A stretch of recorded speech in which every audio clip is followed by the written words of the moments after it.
Hey guys, it is June 6, 2023.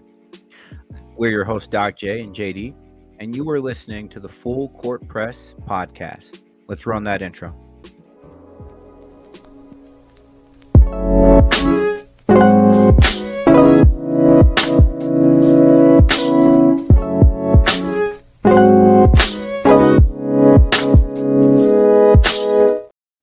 I never get tired of hearing that. I love that intro, man. Guys, once again, you are listening to the Full Court Press podcast. We're your hosts, Doc J and JD. Shout out to one of our subscribers, Alonzo Ballsack. It's a great name. That's a fantastic name.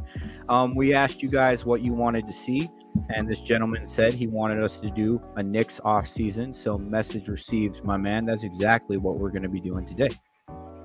And JD, I'm excited for this one. We put some work into this.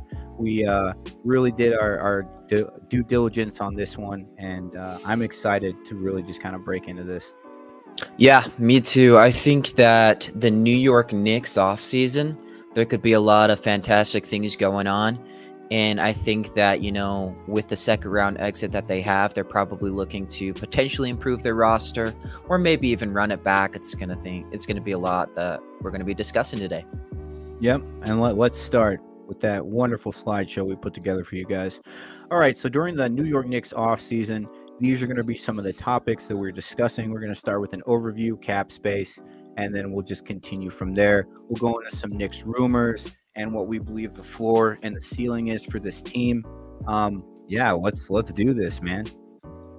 So the New York Knicks have shown, in my opinion, to have some really good consistency and tenacity over the past 3 seasons. They've made the postseason 2 of those 3 seasons, and this year they had their first second-round appearance since 2013. I think that's absolutely fantastic. They won 10 more games than they did last year, too.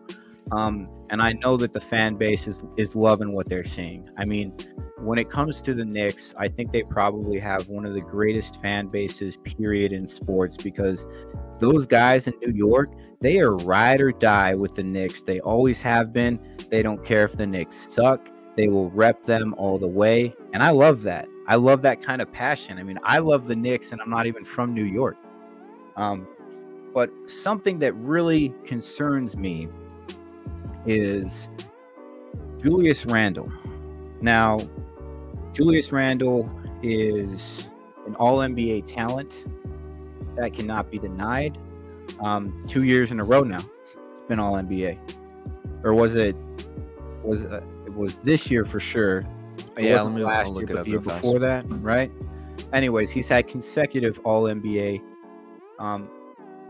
appearances, and he's an all-NBA talent for sure. The issue is during the postseason, this guy just kind of wilts, man. And that to me is very alarming. So the big piece of the pie here is, what are we going to do with Julius Randle? Do we just kind of let him ride it out and figure things out? Now, granted, this year he got hurt. I understand that. Last year they didn't make the postseason, but the year before that they had a very embarrassing first-round exit to Trae Young. And what they kind of showed me, JD, this year is I don't think they need Julius Randle anymore. Really? Yeah. Well, like you were mentioning before, Julius Randle is a 2-time All-NBA caliber player. And, you know, he's potentially going to be getting more of those votes each year. He is a great player. As you've mentioned before, he had some struggles in the offseason. But, I mean, there's a lot of guys who have struggled in the offseason. If we look back just a couple weeks ago, we saw Jason Tatum and Jalen Brown, who Jason Tatum I consider and most consider to be a top 5 player in the NBA, really struggle that series, you know, against the Miami Heat. As well as Jalen Brown, who's touted as a superstar, who's top 5 in his position. He struggled as well. And so I don't want to put it totally on Randle. I think that it's a team effort. I do think Randle did struggle. I do think, though, that the team needs Randle. And if they want to keep going further and further, not just be a second-round exit, but continue on, they're probably going to want to keep Randle unless they have some fantastic trade acquiring some superstar. See, and I agree with you, but I don't. I think that where they're at now, this might be their ceiling unless Julius Randle somehow finds a way to bring his regular season to the postseason. I mean, like we said, man, this guy is an all-NBA talent, and he's deserving of that too. Like, he really is. And he's a dog, man. The guy, plays like 38 minutes per game. He goes out, he'll play 40, he'll play 45, he'll play 48. Like, Tibbs loves him. The dude is hardcore. He has a lack of self-awareness during the postseason, and I don't know if it's because of the game, how it kind of slows down, or what the corrections need to be to fix that. But I'm just alarmed. I think that there's a little bit of a cause for concern for Julius Randle in that sense. And honestly, I wouldn't mind if the right trade is available, for a superstar talent you could put next to Jalen Brunson, who is the new king in New York City, and rightfully so. Mm-hmm. That kid's special. I think we can agree on that, Doc, that Jalen Brunson is probably the face of that org now. That guy's an absolute monster, and I think that he is going to be the face of the New York Knicks for a little bit. But, just coming back to Randle real fast, and I know that we're going to kind of get a little bit more into this with trade targets, free agents, potential trade routes that maybe the New York Knicks could do. What could be done? I think that if you have an all-NBA player, I think that you need to ride or die with that guy. Is there somebody else that you might be thinking of? I mean, that's the thing, though. Like, I wouldn't mind seeing Obi Toppin get put into a role where he can really flourish, because he has shown flashes of greatness when he is able to go out and play. I would love to see him to continue to develop, kind of how Emmanuel Quickly, we're going to get to him. Cool. Boy is fire for sure. In my opinion, he should have been sixth man of the year. I agree. They have a strong young core, though. And I would love to see Toppin develop. But the right guy would have to be available. That's the thing. My problem with that is, with Obi Toppin, I totally agree with you. I am on the Obi Toppin train. However, I think he fits a different timeline. I think he's around 25, though. Mm-hmm. But if you move on from Randle, try and acquire a great asset, and then you make Obi Toppin your starting guy, I just think it's going to diminish the team overall. I think Julius Randle is that all-NBA guy, and if Obi Toppin ever becomes something like that, I think it's going to take at least a few years to develop. It could, yeah. And where they're at now, too, the Knicks as a front office are in a great position. None of their guys are making over $28 million. They have Randle locked in for the next 2 to 3 years, if I'm not mistaken. They have their core in place. They have Mitchell Robinson. They got Jalen Brunson. They just extended R.J. Barrett. They have Julius Randle on the books. They have their starting five, and then they have Grimes as well, who I have no doubt they're going to extend next year. But let's move on. Let's talk about some roster casualties here. So I don't see any way at all Derrick Rose gets brought back on this team. I know that he is a cult favorite. I understand that. It's D Rose, former MVP. Tibbs loves him, but that to me is a testament of how much he's regressed when Tibbs takes you out of the rotation and Tibbs is your guy. He loves Rose. So I don't think that they're going to take or exercise that club option whatsoever on him. And then you have Evan Fournier as well, who actually at this point now with his contract, he could be a very nice tradable asset.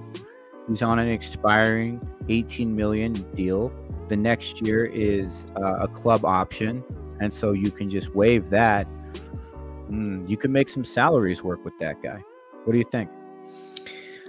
I totally agree with you that they're going to they're going to be doing this, and they're probably going to be trying to move Evan Fournier. He just hasn't really been the greatest fit with the Knicks, but he is a good player, and maybe NBA teams will be taking a look at that as well as that expiring contract. We've seen NBA teams do that time and time again. Mm-hmm. One example is the Utah Jazz acquired Russell Westbrook's expiring contract, and then he was just bought out and then was able to move to the LA Clippers, where he performed pretty well, in the postseason. He was their go-to guy when Kawhi was not doing the best and Paul George was out.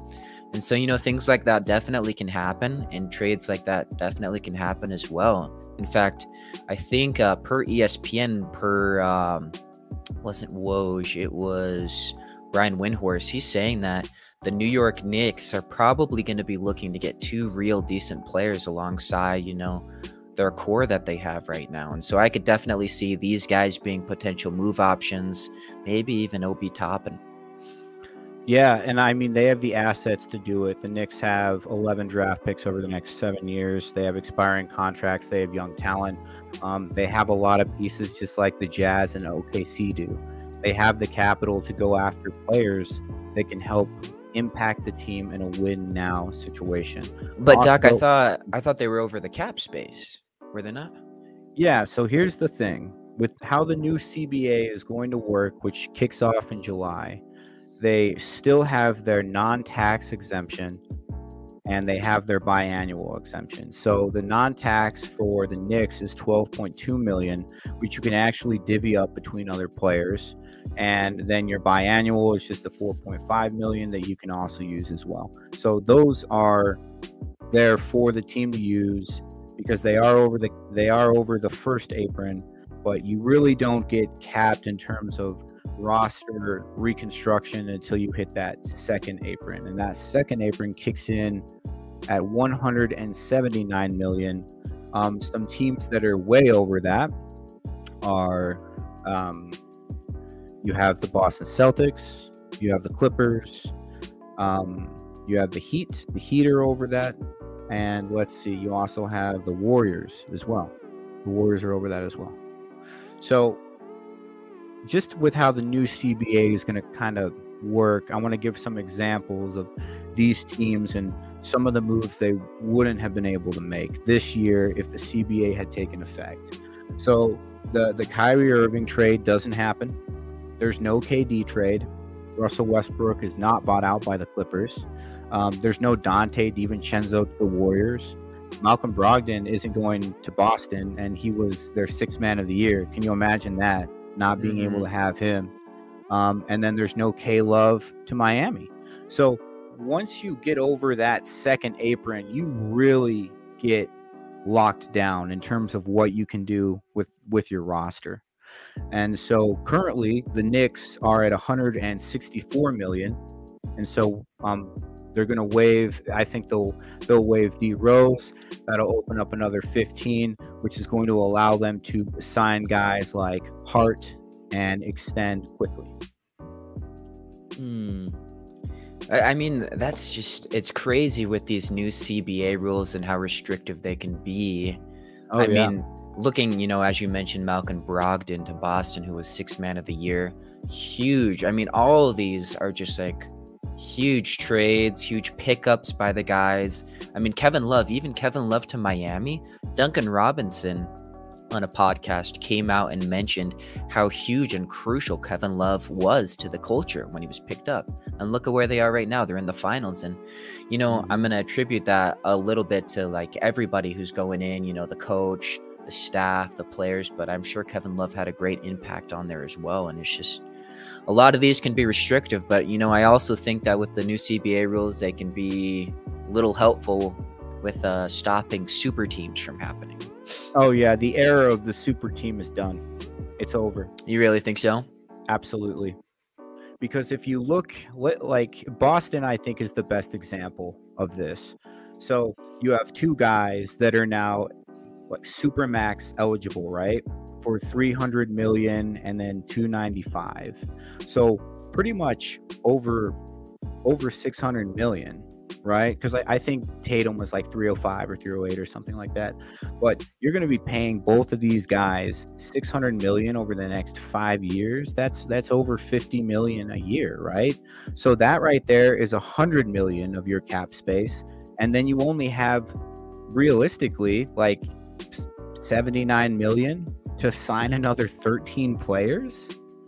Like that's painful. And when you look at a team like Golden State too, they got Steph Curry's making $50 million.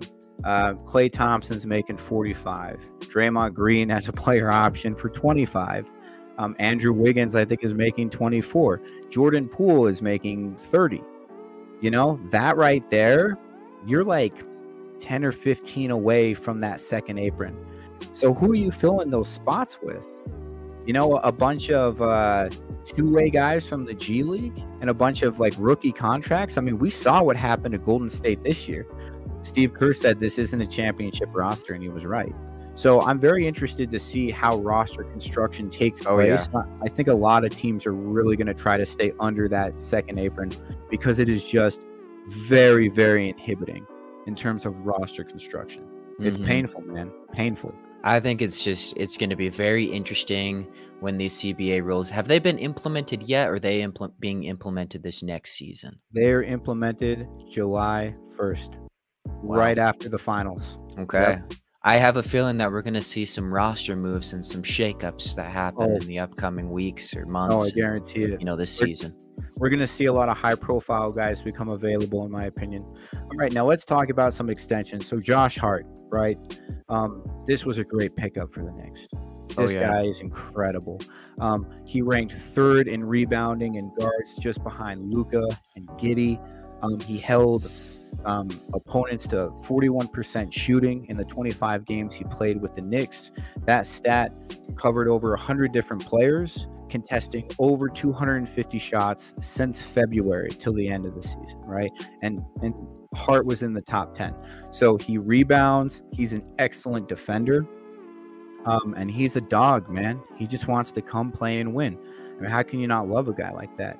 He currently has a player option for $12.9 million, which he has publicly said he is going to opt out of, but he does want to re-sign with the Knicks. And what the Knicks could do is, because he is their player, they can offer him a 4-year, $70 million, which averages close to $17.5 million per year, and still have access to their non-tax exemption and then the biannual. And Can you kind of explain that a little bit more, the non-tax exemption and biannual? Yeah, so right now they're sitting at 164. Let's say they decide to not take the club option on D Rose, right? Right. That's $15 million that they just freed up. So now they can go ahead and sign their guy too, you know, because you can sign your own guys and go over the cap and still have access to your non-tax exemption and biannual. Now, I'm not sure if that's how it works with the second apron, because I think once you hit over 179, they mush you completely. So, but I 100% could see, I mean, they're going to bring Josh Hart back. He says he wants to come back. He just wants a lucrative deal for what he's worth, and he's worth this, in my opinion. I mean, he's one of the best rebounding shooting guards in the league, and he's a dog on defense. And so is Emmanuel Quickley. I mean, Quickley, in the 21 games he started, put up these stats down here, 22.6. So basically 23 points, 5 assists, and 47% from the field and 40% from 3. It's amazing. And he was runner-up for six-man. And according to his contract, he is eligible for a 4-year, $80 million deal. I think they give him that. Yeah, I do too. I think these are guys you have to keep. Yes. And I mean, Josh Hart, for instance, I think was one of the best trades or best pickups at the deadline last season. Yeah. I guess this season, rather. And Quickley has just flourished into an incredible player. And I think if he stays, you know, being off the bench, I could definitely see him being the 6th man of the year. Like I mentioned before, I think he should have been 6th man of the year this year. He's just very explosive. He kind of reminds me of a Jordan Clarkson when Jordan Clarkson won 6th man of the year. Just a guy who's really able to put up buckets, just kind of like a flamethrower off the bench who can just get you points, get you back in game, get you ahead of game. I really like Quickly. And with Hart, yeah, these are two guys that you really, really need to keep. I think it's very reasonable to give him that offer that you're mentioning here, $17.5 million a year. I think that he deserves something like that. And I think Quickly as well. They're both great players, and they're going to help you continue to push for a title. Oh, yeah. No matter what you do, your off-season big moves have to be bringing back the continuity of this team. You made it to the second round. You fought valiantly against, a Jimmy Butler team that eventually went on to the finals. There's really no shame in that. And in fact, that's incredible. But the Knicks were in that. I mean, Jalen Brunson during that series, even though they lost, he averaged 31 points per game. There's a lot more that this team can do to grow and make it all the way. But to get to that next level, it starts with extending these guys. These are key players on the roster. You got to bring these guys back. Yeah, I couldn't agree more. And I think this really ties into our next segment here is what does the team really need in order to continue improving, maybe make it to the Eastern Conference Finals or further in the upcoming years? Do they go after a star player? Do they go after maybe more role players, some shooting depth? In my opinion, I think that they have someone like Josh Hart who's playing 30 plus minutes a game, who's a great guard. But I also see somebody like Quentin Grimes, who is also playing, upwards of 25 to 30 minutes, who, is younger, still developing. But, I know people like him. I'm not too high on this guy. I think that if you could find a shooter guard, somebody, like Malik Beasley that we're seeing right here, that didn't have the greatest time in LA, who's probably going to be... I think he has a team option, and so the Lakers might not stay with him, and so I might go after him. But, talking about this Knicks bench as well, do you want to get into that, Doc? Yeah, so when I was kind of flipping through stats, something that I thought was really interesting was the Knicks bench ranked 26th in scoring and 24th in three-point percentage. So to me, I think that you have your starting lineup, which you need to keep intact depending on what you really want to do with Randle or not, and his development in the postseason. But you have to find a way to get more scoring off the bench. When these guys are taking a rest, you need to make sure that if you have the lead, you're keeping the lead and extending it. And to make it to the second round with bench numbers this poor, I mean, that says something about the coaching staff and the heart of this team. So I think if you make a few tweaks, just minor adjustments with your non-tax exemption and your biannual, I mean, you could be cooking. You can be cooking for sure. Well, Doc, what do you think about the guard and center position? Do you think that they need to be improved upon, or where do you think this team, the New York Knicks, could really improve to keep growing and progressing towards the title? Honestly, I like the defensive energy that Grimes brings, but in terms of offensive production, he is not the guy at the moment. He has a lot more developing that has to occur, and I think he can do that. But if you're looking to make a nice leap in competition, Malik Beasley is a good option, definitely. As far as the center goes, I've always liked Mitchell Robinson, but he really shined to me in that first series versus the Cavs, especially that game 5, where he got, I think it was 18 rebounds, and 11 of them were offensive rebounds. The dude just beat them up off the glass. And I think that he knows his role. And I think he's a very serviceable center. He's a good starting center. I'm more worried about the bench than anything, to be honest. See, I'm a little bit skeptical on Robinson as well as Grimes, like you were mentioning about Grimes. For Robinson, he kind of reminds me of a Kevon Looney, in that sense where he's just a rebounder. He knows his role. But I feel like if you have the opportunity to find somebody, maybe in the free agents or the trades that you could pick up who's a defensive beast or an offensive beast. I think that could help propel the Knicks quite a bit. I don't think that Mitchell Robinson by any means is just a star-studded center or a guy who maybe the Knicks necessarily need, you know, given the talent they have surrounding them. And I think it is something to consider, you know, with the fact that a lot of these guys are controlling the ball, that they need the ball, you know, in order to facilitate, in order to score.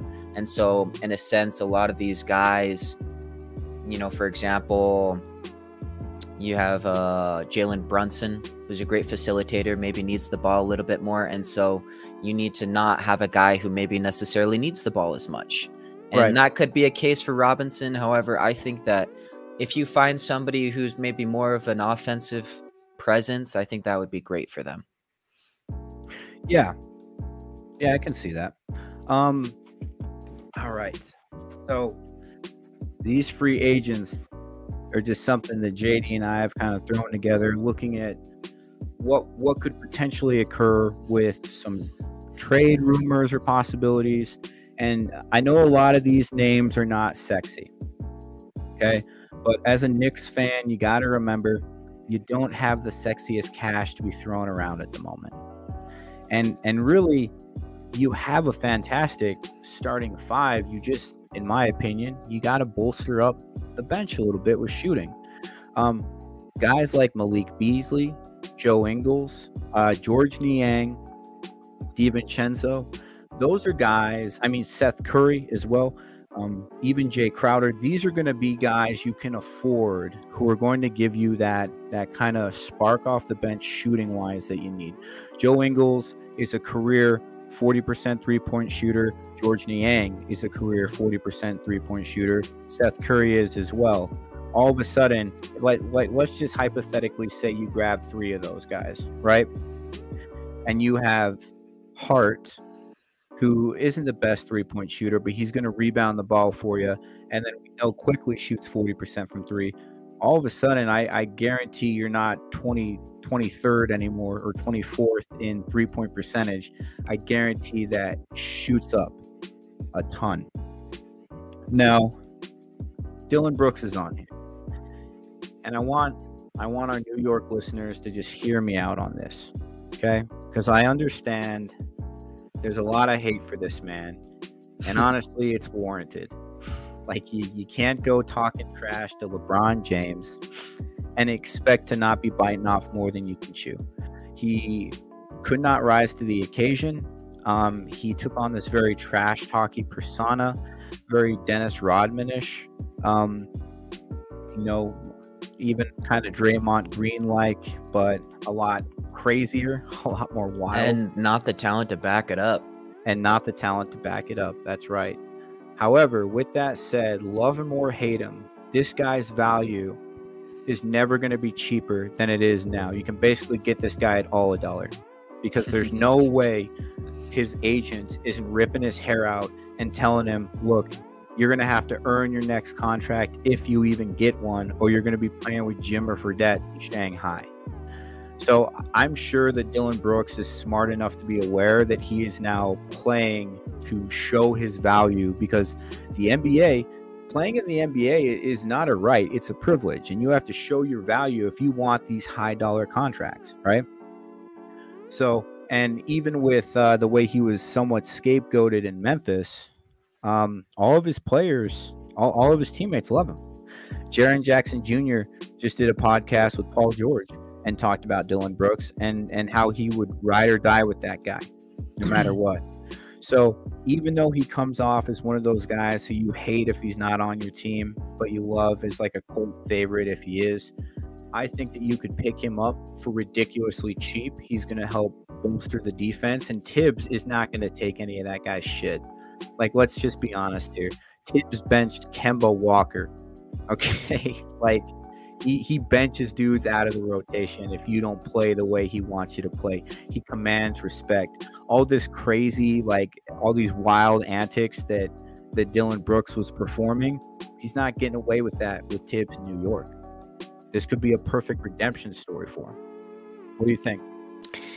I mean, I think that's a good point. I think that we would really have to see if Dillon Brooks would be a good fit with the culture there in New York. I think that, you know, if he kind of lessens the load of being the guy that he's been the past few years, where he's just attacking people, pushing cameramen, stuff like that, in that sense, Tibbs ain't gonna put up with that. He could. I agree, and I think that if he does that, it's all about the character, in my opinion, because, you know, he didn't have the best season this season, or, you know, anything like that. Especially the postseason, he performed pretty terribly. But you're forgetting this guy also was able to put something like 14 points per game this season on some decent shooting. He can be a defensive monster in a sense. You know, he really can. And, you know, some other guys that I really wanted to highlight here, though, Doc, that the Knicks could go after and that I think would be great fits. Talk to me. I would want to say Jordan Clarkson and Naz Reid.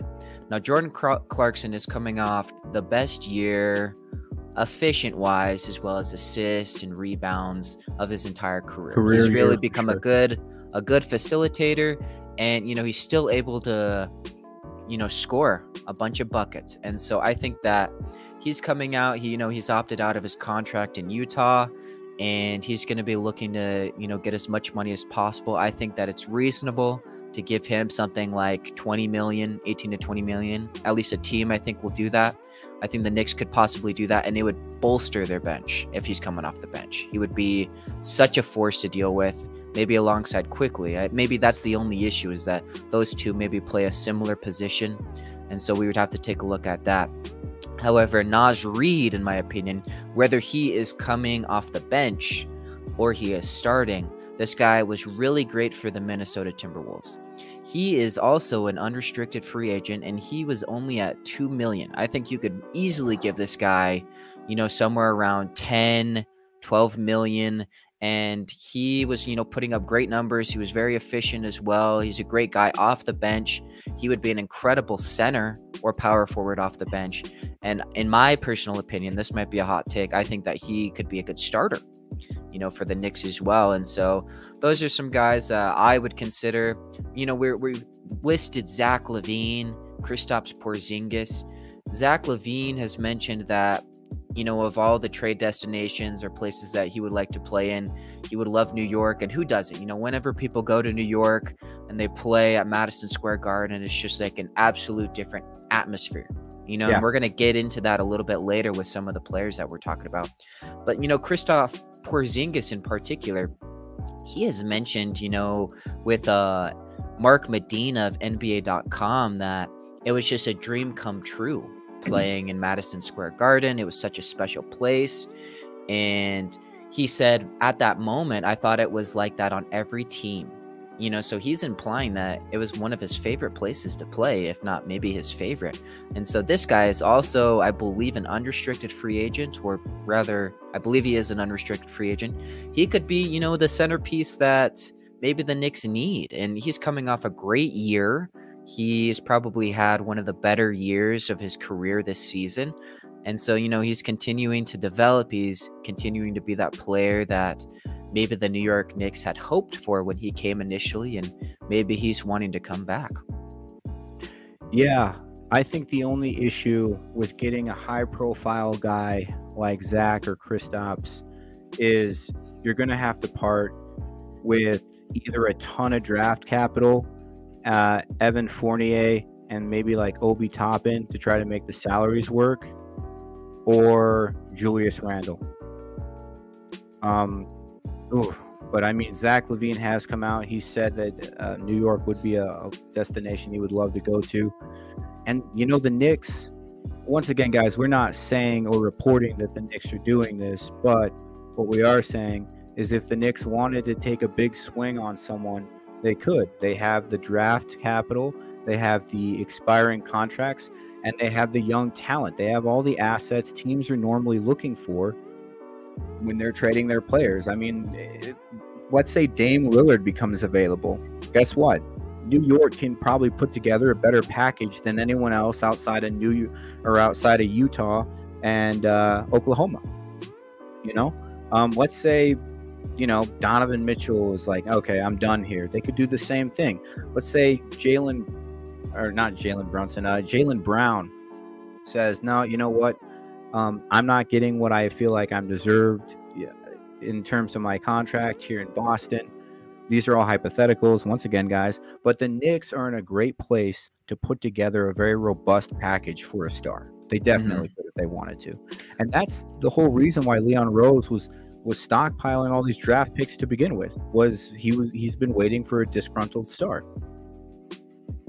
Yeah, that's definitely a good point. And, just on Jalen Brown, for instance, we've talked a little bit about this on the channel before, but Jalen Brown has come out and said that at one point or another when he was with the Celtics, he has mentioned that they can be a toxic fan base. He's also mentioned that he can't build a business in Boston, which seems a little funky, little wonky. And so there seems to be a sense of turmoil. And on our previous podcast, we mentioned that if he didn't get all NBA this season, he's probably walking because he seems so unhappy there. And a lot of speculation has gone around about that.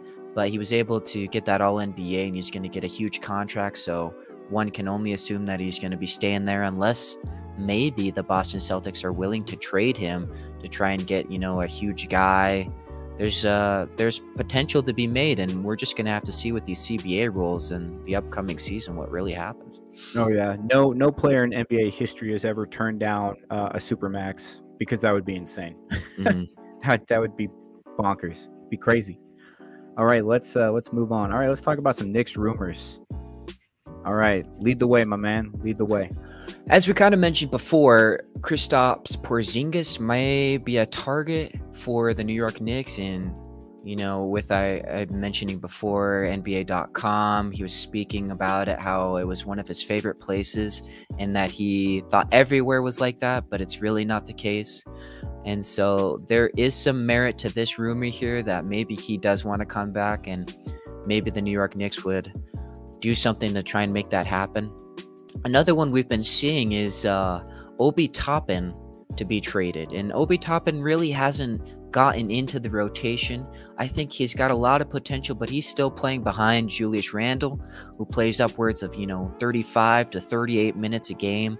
And so Obi Toppin really isn't getting the flourishing that he needs and potentially could be a great player. And I think a lot of NBA teams could realize that. I know that there were some rumors this season that the Utah Jazz were trying to get him, trying to package a deal to attain him for Jared Vanderbilt when Jared Vanderbilt was on the Utah Jazz, as well as Malik Beasley. It didn't end up happening, but there's always potential for this guy to be moved, and getting a first-round pick might be able to help bolster the bench that they're wanting, or develop a talent in that regard that's maybe not unhappy getting 10-15 minutes per game. What do you think about these other two guys, Doc? Man, if Zach Lavine or Donovan Mitchell theoretically are available and I'm Leon Rose, I'm picking up the phone and I'm making phone calls. Absolutely.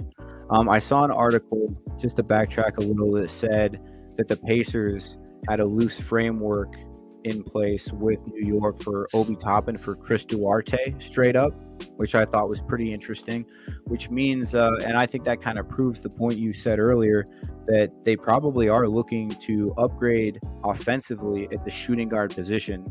Donovan Mitchell is the best shooting guard in the league currently. That's my opinion, but I think that you'd be hard-pressed finding another shooting guard that is better than Donovan Mitchell. I think Zach Lavine, in terms of position, is still a top 10 shooting guard without a doubt. He's been lagged with some injuries, but if either of those guys theoretically were available, I'd absolutely be picking up the phone and saying, okay, what are you guys looking for in terms of your net gain for this, Because if you put D. Mitch or Zach Lavine on the Knicks, it's over, baby. And Doc, Donovan, we've talked a little bit on the channel before. There has been reports per The Athletic There was a guy within the Athletic in Ohio who was very, very in-depth in the system. He knows a lot of guys there. And everybody he spoke to said that Donovan wanted to go back to New York, back home to New York, rather. Yeah, And Jason Lloyd. Jason Lloyd of The Athletic. And that's not just a nobody, that's a guy who does a lot of stuff there in Ohio. He knows a lot of things, and so it's definitely something to look at. I see Donovan as a loyal guy, but if there's a little bit of turmoil there, you could see a package deal for him being traded, or maybe the Knicks are patient. Something interesting to, even think about is when the Knicks wanted Donovan Mitchell and there were trade rumors being discussed with Utah and Donovan Mitchell being moved over there, the New York Knicks didn't initially do it. I think the Utah Jazz, or they thought that the Utah Jazz were asking for too much. And then the Utah Jazz ended up pulling the trigger and trading Donovan to Cleveland. But something interesting to think about as well is because they were so patient about it, because they were really thinking, being smart and logistical about their trade package, they ended up winning against the team that picked up Donovan Mitchell. And so I think that the New York Knicks have a smart office. They know what they're doing. They can be patient. They may be patient this offseason. They may wait until something arises that will really push him over the edge. Maybe a star like Donovan Mitchell is going to become unhappy, and when his option or his trade option is up, or when his contract is up, he might want to move over there. I could definitely see that.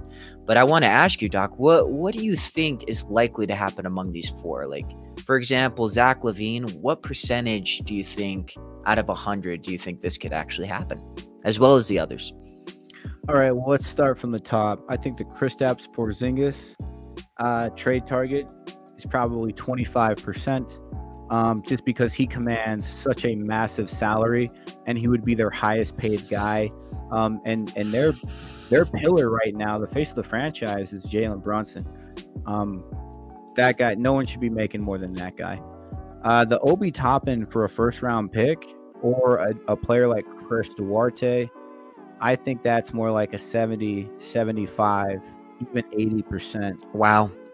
Where they're shopping him for a reason, man. It's because they know that they're gonna stick with Randle. They definitely know that. I would even go as far as to say, had they known that Julius Randle was gonna become an All-NBA talent, they wouldn't have picked Obi Toppin. They would have went in a different direction.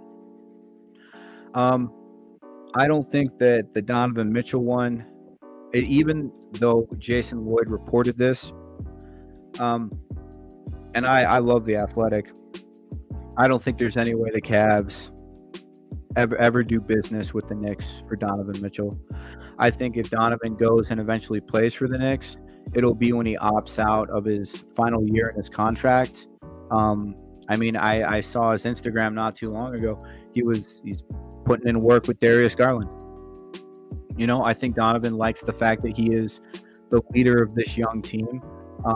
Talent-wise, they are far superior to the Utah Jazz team that he was leading. That's just the truth. And I think that he believes as a competitor, they can go places. And I think they're just going to put the work in and see what they can accomplish. Zach Lavine, I'll give this one a 50-50 split.